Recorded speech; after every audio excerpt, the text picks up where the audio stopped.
Year لائنوں کے کپتانوں کے مشتبہ لائسنسز کا معاملہ، سول ایویشن اتھارٹی کی بڑی کارروائی، پی آئی اے کے 34 پائلٹس کے لائسنس معطل کر دیے۔ سول ایویشن کے ایڈیشنل ڈائریکٹر لائسنسز خالد محمود کے دستخط سے احکامات جاری۔ سول ایویشن اتھارٹی نے اپنی تحقیقات مکمل کرنے کے بعد پائلٹس کے لائسنس معطل کیے۔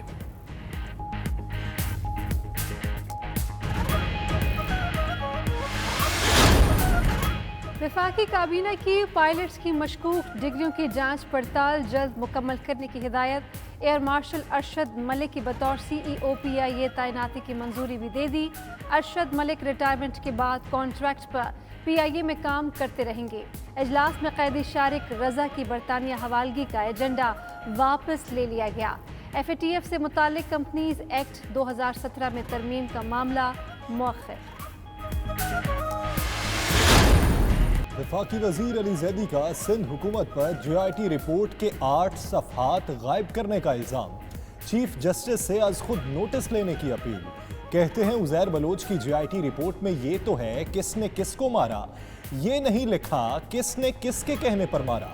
چیف جسٹس سب کو بلا کر پوچھیں رپورٹ پر 4 افسران کے دستخط ہیں، باقی 2 نے کیوں نہیں کیے۔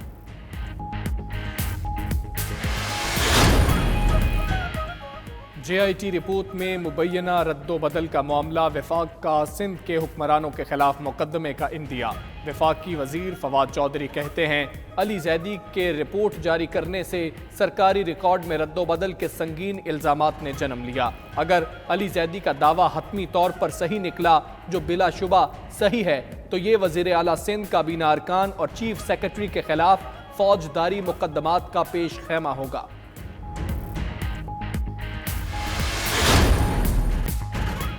علی زیدی نے کچھ کاغذات لہرائے، سندھ حکومت نے اصل رپورٹ دکھا دی۔ مرتضی وہاب کا کہنا ہے علی زیدی کی پریس کانفرنس کھودا پہاڑ نکلا چوہا کے مترادف ہے، دماغی اختراع کی کوئی قانونی حیثیت نہیں ہوتی۔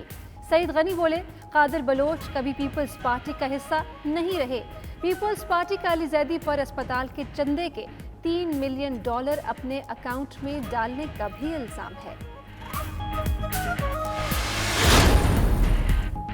آفاق احمد نے ذوالفقار مرزا سے رقوم لینے کا نثار مورائی کا دعویٰ مسترد کر دیا، اس کی کوئی حیثیت نہیں۔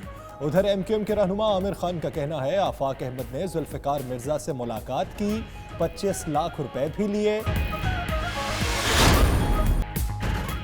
صنعت کاروں کا کراچی کو وفاق کے حوالے کرنے یا خود مختاری دینے کا مطالبہ، chamber of commerce and industry کے نائب صدر شاہد اسماعیل کا کہنا ہے کراچی کو ماڈل شہر بنایا جائے، حکومت سے شہر نہیں سنبھل رہا تو بزنس کمیونٹی کے حوالے کر دے، وفاق براہ راست شہر کو فنڈنگ اور مانیٹر کرے۔ ادھر سراج قاسم تیلی نے کراچی کو چند سال کے لیے فوج کے حوالے کرنے کی تجویز دے دی۔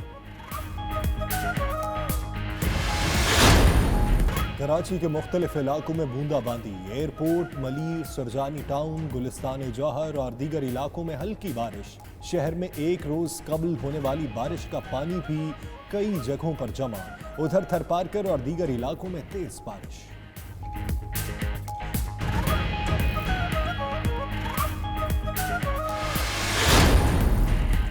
پاکستان شوگر ملز ایسوسی ایشن میں جہانگیر ترین گروپ کے خلاف بغاوت، خود ساختہ چیئرمین نعمان احمد کو ہٹانے کے لیے پروگریسو گروپ قائم۔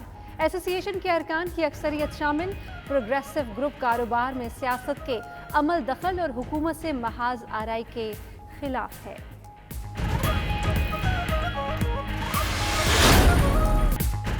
-1-2 نہیں -all، مولانا کو بھی آ گیا جلال، حکمران خود استعفیٰ دے دیں گے تو بہتر ہے۔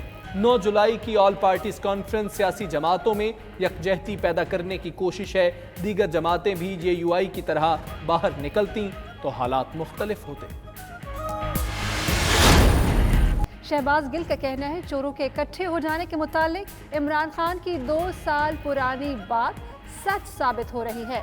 انہیں درد یہ ہے کہ عمران خان کھاتا ہے نہ کسی کو قوم کا مال کھانے دیتا ہے۔ زرداری اور شریفوں کے دسترخوان سے فیضیاب مولانا کی بے چینی سمجھ آتی ہے۔ عثمان بزدار کے خلاف تحریک عدم اعتماد اور پرویز الہی کے وزیر اعلیٰ بننے کے متعلق 6 مگوئیاں۔ رہنما مسلم لیگ کاف چودھری مونس الہی نے وزیر اعلیٰ کے خلاف تحریک عدم اعتماد لانے کی خبروں کو مسترد کر دیا۔ کہتے ہیں چودھری پرویز الہی وزارت اعلیٰ کے امیدوار نہیں ہیں۔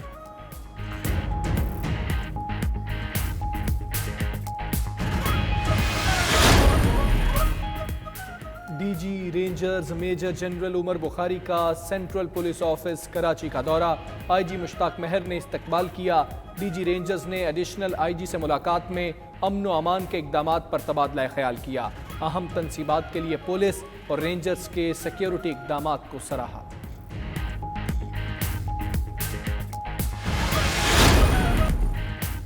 خیبر پختونخوا کی تمام یونیورسٹیز میں قرآن پاک ترجمے کے ساتھ پڑھانے کی قرارداد منظور۔ صوبائی اسمبلی میں قرارداد جماعت اسلامی کے عنایت اللہ نے پیش کی، ایوان نے متفقہ طور پر منظور کر لی۔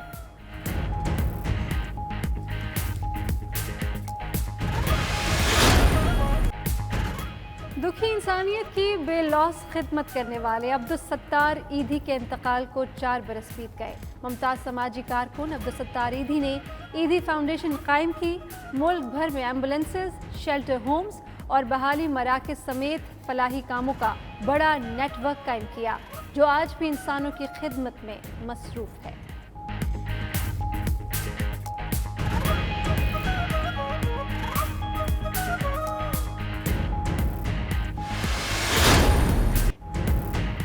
شائقین کرکٹ کا انتظار ختم ہونے میں چند گھنٹے باقی۔ انگلینڈ اور ویسٹ انڈیز کی ٹیمیں سیریز کے پہلے ٹیسٹ میچ میں آج مد مقابل آئیں گی۔ ٹیمیں کرونا کے تناظر میں نئے قوانین کے تحت میدان میں اتریں گی۔ تھوک سے گیند چمکانے پر پابندی،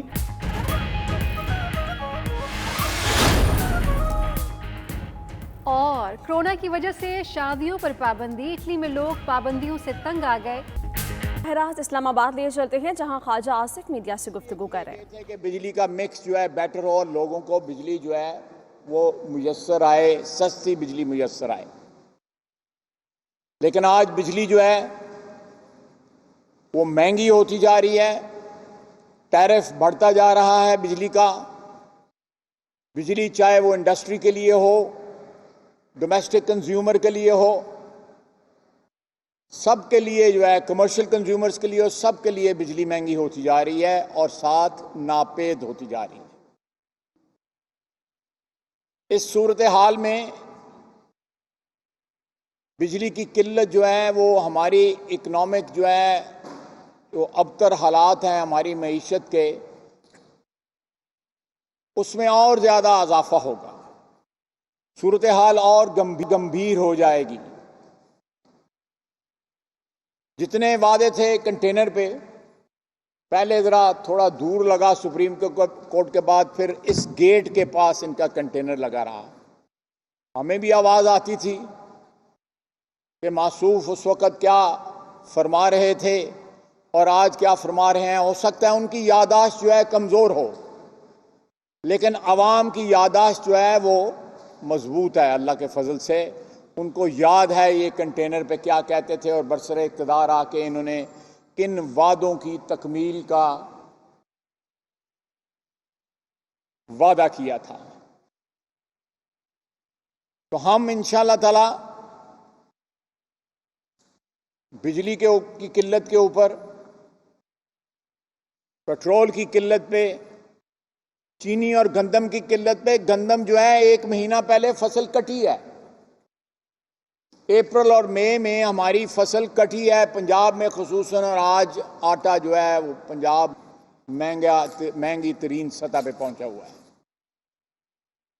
حکومت کی سرپرستی میں اس وقت مافیا پل رہے ہیں، اگر کم تھے ان کی تعداد میں بھی اضافہ کر دیا گیا ہے۔ کوئی یوٹیلیٹی سٹورز کے ذریعے کسی کو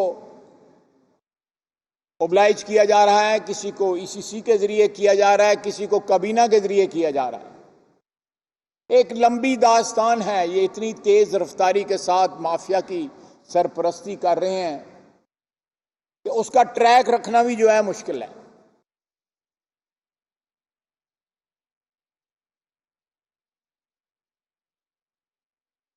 پاکستان کی تاریخ میں 70 سالہ تاریخ میں اتنے بجلی کے پروجیکٹ نہیں لگے تھے جتنے میاں نواز شریف کی حکومت نے، پاکستان مسلم لیگ نون کی حکومت نے 5 سال میں لگائے۔